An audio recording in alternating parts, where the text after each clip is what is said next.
à toutes et à tous, bienvenue dans l'école du futur, je suis ravie de vous retrouver. Au sommaire de cette émission, on ouvre comme toujours, vous le savez, avec notre focus.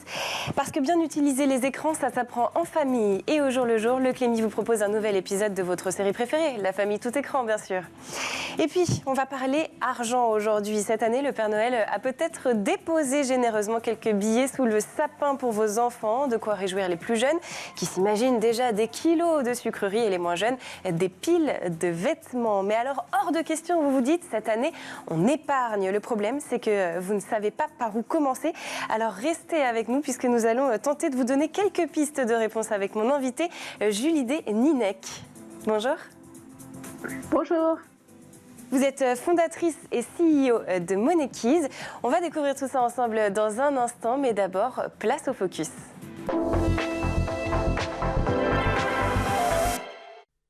Focus aujourd'hui sur une utilisation saine et maîtrisée du numérique dans les foyers. C'est avec notre partenaire Le Clémy et sa série La famille tout écran. On se retrouve tout de suite après votre nouvel épisode.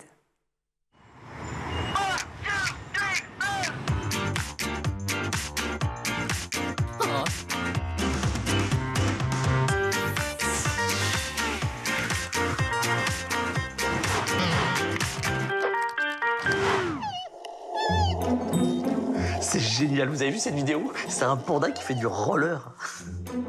Bon, chérie, on est à table. Oh oui, c'est pas bientôt fini. Je commence à avoir la batterie qui chauffe. C'est une vidéo de pingouins qui dansent la polka. Non mais des pingouins, quoi. Top photo papa, salle de bain ridicule. Attends, je regarde. C'est moi. C'est une vidéo que j'ai postée la semaine dernière. Quoi, 100 000 j'aime? Pourquoi c'est juste toi qui me prends en photo dans la salle de bain? Bah en fait, on voit tes fesses dans le reflet derrière. Non mais faut la supprimer, là. Mais si tu lâches ton portable, on te montrera peut-être comment faire. Ça n'empêche, je suis tendance. Tendance ou pas, les écrans n'ont pas leur place à table. Essayez de ne pas grignoter, et encore moins devant nous. Et est-ce qu'on se dit les choses si chacun a le nez sur son écran?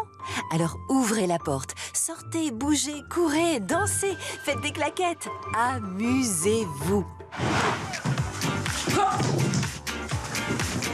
Quelqu'un a filmé ça, c'est énorme. Non mais c'est un million de vues à coup sûr. Oh, il est irrécupérable. Apprendre à gérer son argent dès le plus jeune âge pour forger de bonnes habitudes, c'est peut-être la bonne résolution que vous avez prise pour vos enfants cette année. Pourtant, malgré votre envie de bien faire, parler d'argent ne va pas toujours de soi. Alors, c'est pourquoi nous vous donnons aujourd'hui quelques repères dans l'école du futur pour avancer sereinement en famille. Et c'est tout de suite dans la première partie du talk. Je veux aller trop vite. Et c'est avec mon invitée, bien sûr, Julide Ninec, CEO et fondatrice de Moneykeys, qui est avec moi en visio aujourd'hui. Alors, Julide, comme on le disait, on est en début d'année. En général, on a reçu un petit peu d'argent à Noël, surtout quand on est enfant. C'est aussi la période, bien évidemment, des bonnes résolutions. Mais alors, quand il s'agit d'argent, est-ce que c'est une bonne idée, justement, de vouloir prendre des bonnes résolutions en début d'année, c'est-à-dire de se fixer un budget strict, ou c'est justement le meilleur moyen de se planter ? J'aime bien faire des réponses de Normand, moi, à ce genre de questions. Oui et non. En fait, la bonne résolution, ce qui est dit en général, c'est que 80% des bonnes résolutions qui sont prises au 1er janvier, en fait, sont abandonnées. Donc, du coup, c'est vrai que c'est dommage. Mais ça reste quand même un mois où on peut commencer effectivement à se projeter sur toute l'année. Donc, du coup, on ne jette pas tout à la poubelle quand même sur ces nouvelles résolutions. Et par contre, l'idée du budget strict, il faut quand même le réfléchir. Tout ce qui est strict, moi je dis toujours qu'au bout d'un moment, c'est voué en fait à l'échec. C'est-à-dire qu'on va se priver, et puis finalement en fait, quand on va avoir un craquage, ça va être la frustration là qui s'exprime en fait complètement 100%, et c'est là où on fait un peu n'importe quoi et on abandonne justement sa bonne résolution du budget. Comme les sucreries finalement, si on est trop strict, on finit par craquer sur le gros gâteau. Alors du coup, comment on fait pour pouvoir construire, j'ai envie de dire, un budget un petit peu évolutif et qui en même temps ne part pas dans tous les sens ? Assez simple, hein. On va partir sur on va enfoncer une porte ouverte. Des objectifs, en général, c'est aligné avec un budget, puisqu'un budget, c'est un peu une carte qu'on se fixe pour pouvoir aller à une destination. Donc, le budget va vraiment pouvoir permettre de piloter. Et donc, pour piloter, il faut des objectifs, sinon on pilote à vue. Et donc, les objectifs, c'est là où on enfonce une porte ouverte. Les objectifs, ils doivent être smart, c'est-à-dire mesurables, réalistes, réalisables dans le temps, etc., quantifiés. Donc, comment on fait pour vraiment comprendre et fixer un budget? C'est assez simple. On va déterminer ce dont on a besoin, c'est-à-dire les non négociables. Là, je parle pour les adultes, hein. Donc, pour les adultes, ça va être vraiment les besoins, c'est-à-dire comment me loger, me nourrir, me vêtir, donc strict minimum, et puis les obligations type impôt. Ensuite, je vais déterminer mes envies. Qu'est-ce que j'ai envie en fait dans le mois, mais aussi dans l'année, qui va me permettre en fait de piloter un peu plus sur le long terme, donc ces envies. Et puis après, il y a la partie épargne et investissement, donc qui doit être aussi consacrée de manière régulière. Pour les adultes, en quelques mots pour les enfants, parce que bien évidemment, après, on va développer ça tout au long de l'émission. Mais comment est-ce qu'on peut transposer un budget justement à des plus jeunes, alors que ça soit du 8-10 ans, ou alors peut-être ça peut être aussi intéressant quand on est un petit peu plus âgé, quand on est étudiant, quand on commence vraiment à manipuler l'argent, peut-être à avoir un premier logement. Pour les enfants, c'est assez simple. Il faut vraiment leur expliquer, pareil, les 3 catégories, besoins, envie, et après, épargne et investissement. Alors, donc, on va commencer plutôt par l'épargne quand c'est les enfants, mais on peut aussi travailler cet aspect investissement aussi dans cette poche. Donc, moi, je dis souvent, je l'ai fait d'ailleurs dans un atelier récemment sur un salon qui parlait d'investissement. L'idée pour les enfants, c'est d'avoir même 3 tirelires. Comme ça, c'est consacré à chacune des différentes notions. Et on peut avoir en plus 3 couleurs différentes ou alors 3 animaux différents. Ça peut être ludique.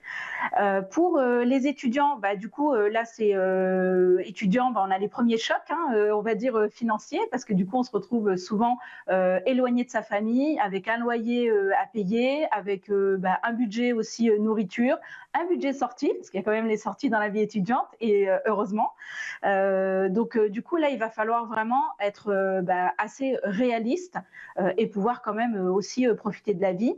Voilà, donc on peut dès effectivement 6-7 ans commencer à parler budget et pour pouvoir faire les ancrages en fait vertueux. Mais j'imagine qu'il y a aussi peut-être d'autres choses qu'on peut mettre en place en ce début d'année qui vont nous permettre justement d'atteindre nos objectifs financiers. D'autres choses qu'on peut mettre en place, là, ça va être la partie épargne qui va permettre en fait à votre argent de travailler pour vous. Donc, soit l'épargne, alors l'épargne classique, elle est souvent utilisée court terme pour pouvoir avoir un matelas de sécurité, comme on aime à l'appeler. Donc l'épargne de secours même.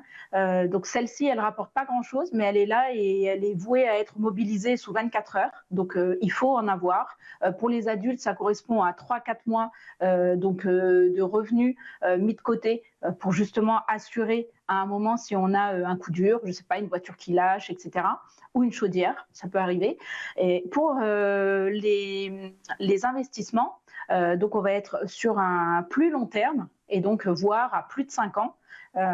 Et là, l'argent va rapporter plus parce que du coup, ce qu'il faut savoir, c'est que dans les investissements, le temps est votre allié. Toujours dans une logique de panorama, quelles erreurs financières reviennent le plus souvent chez les jeunes? Et là, je pense spécifiquement aux 15-25 ans, comme on le disait, qui est une tranche d'âge quand même un petit peu particulière, où effectivement, on a les premières obligations, mais aussi beaucoup de sorties à côté qui mobilisent des ressources. Alors, sur ces tranches d'âge, effectivement, il y a plusieurs... Enfin, c'est pas moi qui le dis, hein, c'est l'autorité des marchés financiers qui le dit dans ses différents rapports. Hein, il y en a encore une qui a été publiée récemment. En fait, les 3 erreurs qui reviennent régulièrement, c'est les différents abonnements à travers le portable, qui sont renouvelés de manière récurrente et qui sont oubliés. Et finalement, en fait, c'est de l'argent qui régulièrement est débité de votre compte. Les paiements plusieurs fois, malheureusement, hein, avec le contexte économique, les paiements en plusieurs fois, on les connaît, on ne va pas les citer ici, mais qui donnent un faux semblant de pouvoir d'achat. mais qui permettent aussi parfois de pouvoir acheter certaines choses dont on a besoin. C'est pas que des envies qui sont payées en plusieurs fois, mais qui peuvent parfois aller dans l'engrenage du surendettement dès le plus jeune âge. Et après, on a ces fameux réseaux sociaux qui vous vendent la richesse accessible immédiatement, sans risque. Et donc, du coup, investir parfois sans comprendre et faire des erreurs qui sont parfois assez conséquentes. Alors, pour cette génération, vous le disiez justement, les réseaux sociaux, c'est une véritable problématique qui peuvent à la fois fausser la perception et sur l'argent, mais aussi sur les investissements. Ça, comment est-ce qu'on l'explique aux plus jeunes? Comment est-ce qu'on les sensibilise? Alors, l'idée, c'est de leur permettre d'avoir une lecture beaucoup plus, on va dire, avec de la hauteur et du recul. Ce qu'ils n'ont pas forcément, parce que du coup, c'est de la consommation immédiate, rapide, et en fait, on passe rapidement à autre chose. Et les réseaux sociaux, c'est surtout de l'influence versus de l'expertise parfois. Et donc, plus vous êtes influent, plus vous avez de l'influence. Et donc, plus vous arrivez à faire parfois à votre communauté des erreurs. Alors, ce qui est bien sur la fine influence, c'est qu'aujourd'hui, il y a quand même des garde-fous. Il y a des chartes. C'est quand même, comme on est sur une notion d'argent, il y a quand même aussi des contenus qui sont bloqués aujourd'hui, concrètement. Donc, heureusement. Mais c'est vrai que c'est quand même des listes noires qui sont dressées par les autorités de tutelle AMF et ACPR, qui sont parfois pas consultés et pas connus, mais il suffit d'aller sur la liste en fait noire des interlocuteurs dressés par l'AMF pour comprendre ou l'ACPR pour comprendre que il y a des gens qui sont interdits d'exercer les professions en fait de fine influence. Réflexe à prendre et surtout des adresses à retenir pour les parents et pour les plus jeunes, effectivement, se rendre sur ces sites. Alors, toujours du côté des parents, et dans une logique justement d'apprendre à gérer son argent, est-ce que c'est intéressant tout au long de l'année, l'argent de poche? Ça, c'est une bonne, une mauvaise idée? Alors, tout au long de l'année, bien sûr que c'est une meilleure idée que de le donner en une fois. On a toujours l'impression en fait que donner de l'argent régulièrement à un enfant, ça va l'inciter à le dépenser. En fait, tout est question de technique et ce qu'on lui enseigne. Donc, quand on commence à lui expliquer comment utiliser ces 3 tirelires, par exemple, dès le plus jeune âge, du coup, on peut régulièrement lui donner de l'argent, ce qui va lui permettre de prendre toutes ses habitudes de budget. Versus, je lui donne 200 € qu'en une seule fois à Noël. Alors après, je ne dis pas qu'il ne faut pas donner aussi des sommes ponctuelles un peu plus grosses sur les événements comme l'anniversaire, certains autres événements comme des baptêmes ou alors Noël ou d'autres fêtes, peu importe selon ses croyances. Mais l'idée de la régularité permet vraiment d'ancrer des habitudes de budget et de gestion. Et donc, constamment aussi, de parler d'argent, de savoir avec lui, de faire un bilan, de dire cette semaine, tu avais eu tes 10 €, qu'est-ce que tu en as fait? Parce qu'à partir du collège, en fait, ils sont capables aussi d'aller acheter un petit goûter tout seul, etc. Et donc, l'idée, c'est de voir à ce qu'ils ne gaspillent pas ces 10 € d'un coup, en fait. Financière, finalement, ce qui est le plus important, j'ai envie de dire, c'est la régularité, c'est pas le montant. C'est-à-dire que les parents qui se disent « oui, mais moi, j'ai pas forcément les moyens de donner beaucoup d'argent à mon enfant », même 10 € par mois, ça participe déjà de l'éducation financière. Clairement. En fait, il n'y a pas de petit montant. Moi, je dis toujours, même si vous donnez 1 €, 1 € plus 1 € plus 1 €, il y a 52 semaines, ça fait quand même 52 €. Mais l'idée, ce n'est pas forcément le montant, mais ce que vous allez apporter en fait comme discussion autour.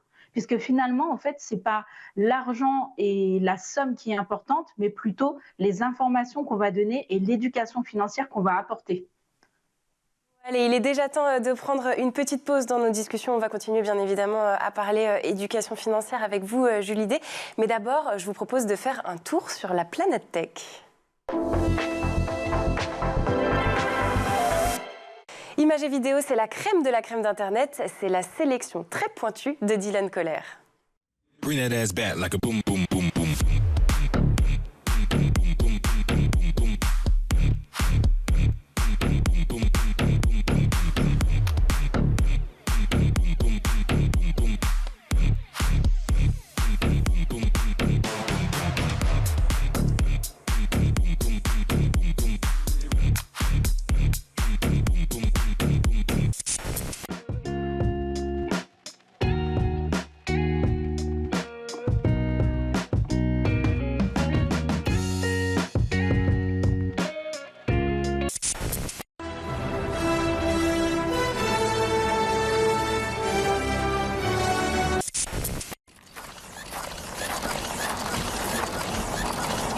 Yeehaw.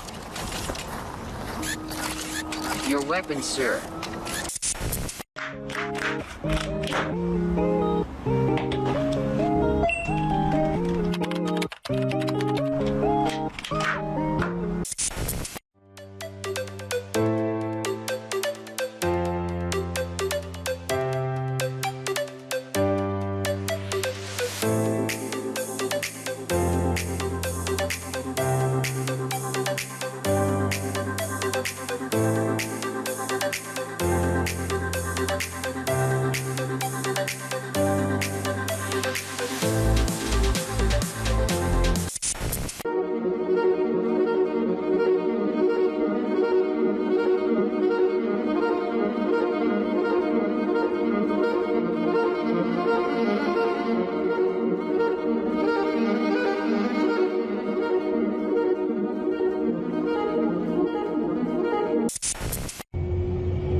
If you look above, you'll see Centauri Space Station coming into view. Once we dock, gather your belongings and exit through the open airlock. A Spacesuit 20 agent will be waiting for you.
Et nous voilà de retour sur le plateau de l'École du Futur, toujours en compagnie de mon invitée Julie Deninec, CEO et fondatrice de Moneykeys, avec qui on parle éducation financière.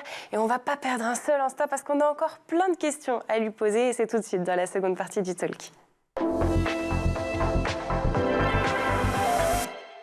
Alors Julie, dans la première partie d'émission, on a commencé un petit peu à décrypter quelles sont les grandes lignes de l'éducation financière, quelles sont les bonnes habitudes à prendre pour les plus jeunes.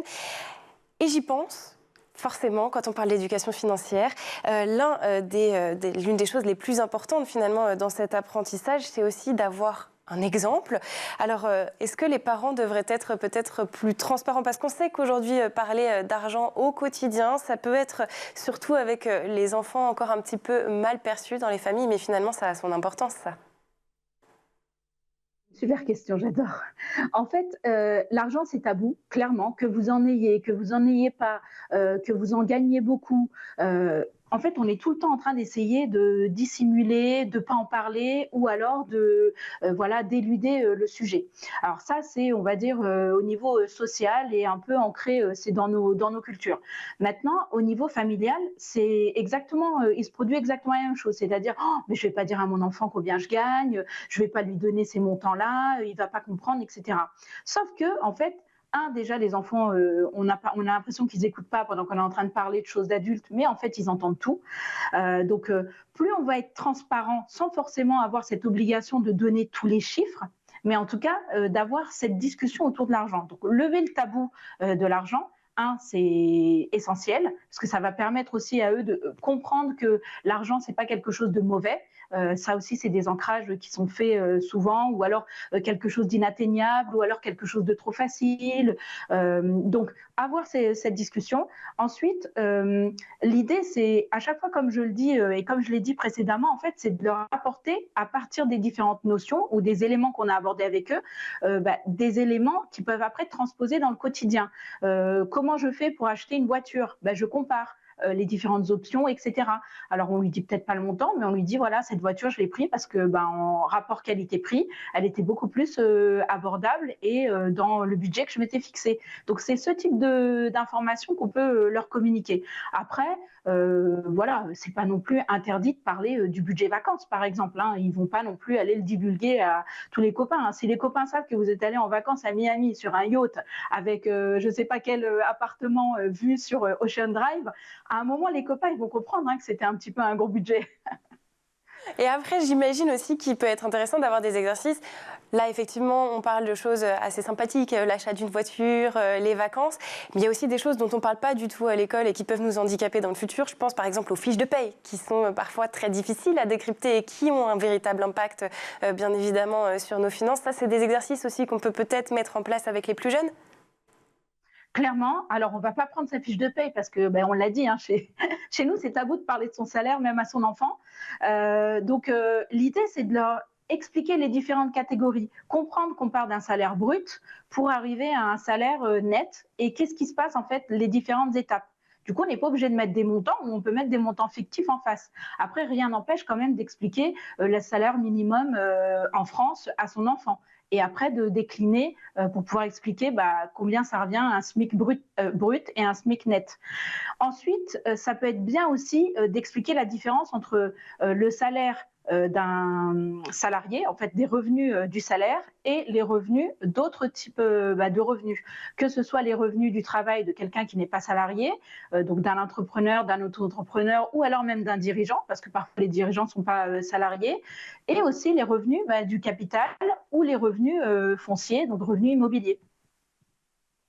De quel âge, finalement, est-ce qu'on peut rentrer dans toutes ces considérations un petit peu techniques ou plus largement, à partir de quel âge ça devient intéressant, justement, de se lancer dans l'éducation financière de son enfant? Est-ce que ça peut se faire très tôt? Très tôt, oui, je suis complètement alignée avec ça. Et en plus, ça arrive beaucoup trop tard. Donc, il y a le passeport EducFi. Je pense que voilà, aujourd'hui, tout le monde en a entendu parler. Ça arrive en 4e. L'idée, c'est vraiment, et moi je l'ai testé avec Moneykeys, c'est qu'on peut commencer très jeune. Donc on va y aller crescendo, mais dès la maternelle, avec les jeux typiquement jouer à la marchande, etc., va permettre déjà d'avoir ces notions de transaction et de comprendre tout ce qui est billets, monnaie, paiement électronique, Apple Pay, les paiements sans contact. Donc on peut le faire très jeune. Parce que du coup, plus il va être familier avec ces notions-là, plus l'enfant va être à l'aise après derrière pour pouvoir avoir justement de la hauteur. Maintenant, l'âge moyen, il est plutôt de 6 voire 7, 8 ans. Donc, moi, je le dis souvent, CM1, CM2, c'est bien pour commencer à faire toutes les notions un peu plus élaborées, comme l'épargne, l'investissement, commencer à parler de budget et à construire avec lui le budget. Et ça le prépare en plus pour la 6e, où parfois, il est amené justement à devoir réfléchir à comment dépenser son argent pour le goûter. L'argent, on l'a dit, ça peut faire peur parfois, surtout quand on n'aime pas les mathématiques. Alors, est-ce qu'on peut bien gérer son argent sans aimer les maths pour les parents qui nous regardent et peut-être les plus jeunes? Bah oui, alors, moi je suis l'exemple vivant de cette théorie. J'étais pas forcément fan des maths et pourtant, bah oui, j'ai travaillé 20 ans en banque privée. Je travaille toujours sur ces notions d'argent, donc il n'y a aucun problème pour réussir à bâtir une stratégie. Par contre, il y a quelque chose qui est nécessaire et qui existe justement dans les mathématiques, c'est ce côté un peu cartésien. C'est-à-dire qu'il ne faut pas faire la politique de l'autruche, il faut être quand même capable de plonger le nez dedans. Et aller au-delà justement des blocages. Ah non, moi je suis pas bonne en maths, j'y comprends rien, donc ce qui veut dire que je vais pas réussir à faire un budget. Un budget, c'est des pratiques très simples avec des pourcentages très simples, mais c'est surtout ce qui vous correspond à vous. Donc pas besoin d'être bon en maths pour réussir à gérer un budget, gérer son argent ou bâtir une stratégie pour avoir un patrimoine, commencer à construire et gérer son patrimoine. Patrimoine juste après, mais puisqu'on l'a évoqué rapidement ensemble il y a quelques instants, quelles sont les ressources qui existent aujourd'hui pour aider les parents? Vous avez, vous, Moniquise, donc peut-être que vous pouvez nous en dire quelques mots. On vous a déjà bien évidemment reçu dans l'école du futur pour en parler plus longuement, donc si vous êtes particulièrement intéressé par cette solution, vous pouvez retrouver cette émission en replay, mais en quelques mots quand même pour ceux qui ne vous connaissent pas, et puis peut-être du coup nous donner quelques autres ressources qui peuvent être utiles aux parents. Alors, Moniquise, c'est vrai que voilà, moi j'ai cœur à en parler, ça reste quand même mon bébé. Donc, Moniquise, il y a deux aspects dans Moniquise. Il y a le petit e-book qui est accessible pour les 6, 7, 8 ans. Donc vraiment la fin de la primaire, qui permet de faire des petites activités et de commencer justement à introduire les notions. Et après, vous avez l'application qui est sortie donc, le 30 juin. Depuis qu'on s'est vu sur la chaîne de School TV l'année dernière, c'est vrai que l'application, elle existe. Donc, elle est accessible. Et l'avantage avec l'application, donc, qui est pour les 9-15 ans, c'est qu'il y a un accès enfant et un accès parent. Un accès enfant pour faire son apprentissage et un accès parent pour assister son enfant et transposer dans la vie du quotidien les notions apprises. Donc, ça, c'est les principaux, une des sources. Après, vous avez le site, il y a plusieurs sites, mais vous pouvez vous renseigner auprès de la Banque de France, qui a un programme dédié justement pour les enfants, avec en plus, je crois qu'elle met à disposition un jeu de cartes, il y a un jeu de parcours, il y a également tout un système de vidéos qu'ils ont mis en place via YouTube, donc qui peut permettre justement de commencer aussi à se familiariser avec les différentes notions. Bon, alors on l'a dit, effectivement, ce qui est important aussi pour les parents, c'est de commencer peut-être à créer un patrimoine pour leur enfant. Alors, est-ce qu'il y a des placements particulièrement intéressants à faire pour les parents qui nous regardent? Il y en a plein, pléthore de choix. Alors là, je vais reprendre la casquette gestionnaire patrimoine. En gestion de patrimoine, on va avoir plusieurs temps d'investissement, donc le court terme, le moyen terme et le long terme. Donc, pour votre enfant, vous pouvez en fait utiliser cette technique-là et dire, sur le court terme, comme je le disais en début d'émission, on va aller sur des choses qui sont assez disponibles, pas très rémunératrices, type livret A et livret jeune. Et ensuite, vous allez pouvoir utiliser les autres enveloppes. Souvent, les gens ne le savent pas, mais l'assurance vie est disponible, donc même si votre enfant est mineur, et ça va vous permettre d'avoir une enveloppe qui est défiscalisée, ce qui veut dire que sur les intérêts que vous touchez à l'intérieur de l'assurance vie, vous n'avez pas d'impôt à payer, et en fait, vous allez pouvoir quand même bénéficier d'investissements qui vont aller aussi, qui vont être un peu plus rémunérateurs que quand c'est sur des livrets. Vous avez aussi le fonds en euros qui permet quand même de garantir le capital si vous êtes frileux et que vous avez vraiment très peur et que votre profil est sécuritaire. Maintenant, sur un enfant, on peut aller un peu plus loin, etc. Mais tout ça demande de s'asseoir en face d'un expert et de vraiment parler de ses objectifs.